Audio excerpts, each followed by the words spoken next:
শূন্য থেকে জয়ের পথে যাত্রা শুরু হলো কংগ্রেসের সাগরদিঘি দিয়ে। আজ সকাল থেকে শুরু হয়েছে সাগরদিঘি উপনির্বাচনের গণনা। দিনের শেষে জয়ের হাসি কংগ্রেসের মুখে। তৃণমূলকে প্রায় 23,000 ভোটে হারিয়ে দিলেন কংগ্রেসের বাইরন বিশ্বাস। বহু পেছনে পড়ে রইলেন তৃণমূলের দেবাশিস বন্দ্যোপাধ্যায়। ট্রেন্ড স্পষ্ট হতেই সাগরদিঘিতে কংগ্রেস কর্মীরা উৎসবে মাতেন। উল্লেখ্য, 2021-এর বিধানসভা নির্বাচনে কংগ্রেস একটিও আসনে জয় পায়নি, কিন্তু উপনির্বাচনে জয়ের হাত ধরে এবার বিধানসভায় যেতে চলেছে কংগ্রেস প্রতিনিধি। যে ফলাফল, সেই ফলাফল স্পষ্টভাবে প্রমাণ করছে পশ্চিমবঙ্গে তৃণমূল এবং তৃণমূলের নেত্রী মমতা ব্যানার্জি কোনো অপরাজয় শক্তি নয়। এমন নয় যে তাদেরকে পরাজয় করা যায় না। সাগরদিঘির আপামর মানুষ তাদের দৃঢ়তা, হিম্মত, সাহসিকতা, সততা দেখিয়ে প্রমাণ করে দিল যে মমতা ব্যানার্জিকে পরাজিত করা যায়।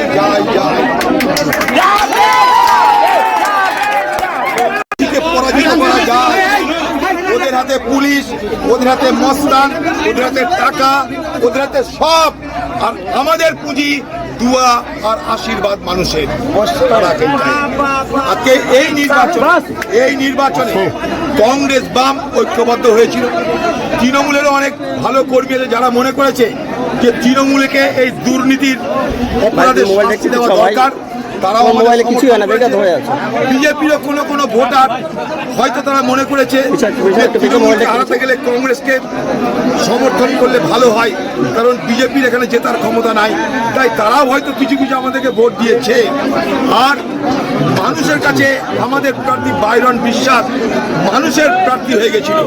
প্রথমে কংগ্রেসের ছিল, তারপরে জোটের প্রার্থী ছিল, তারপর বাইরন বিশ্বাস মানুষের প্রার্থী হয়ে গেছিল। তাই বয়স্ক, বৃদ্ধ, মহিলা, সর্বস্তরের মানুষ তাকে দোয়া করেছে, আশীর্বাদ করেছে।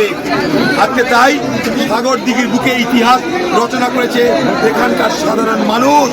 তাই আবার এখানকার সাধারণ মানুষকে আমাদের দলের পক্ষ থেকে কোটি কোটি সালাম জানাই, কোটি কোটি নমস্কার জানাই। এবং আগামী দিনে এই সাগরদিঘির জয় সারা বাংলায় মমতা ব্যানার্জির বিরুদ্ধে সংগ্রাম করে, লড়াই করে যে মমতা ব্যানার্জিকে এবং তার দলকে পরাজিত করা যায়, সেই বার্তা পৌঁছে দিল সাগরদিঘির। তাই কংগ্রেস কর্মী, সাগরদিঘি যারা নির্বাচন করেছে সর্বস্তরের কর্মীদেরকে আমি আমার অসংখ্য অভিনন্দন জানাই।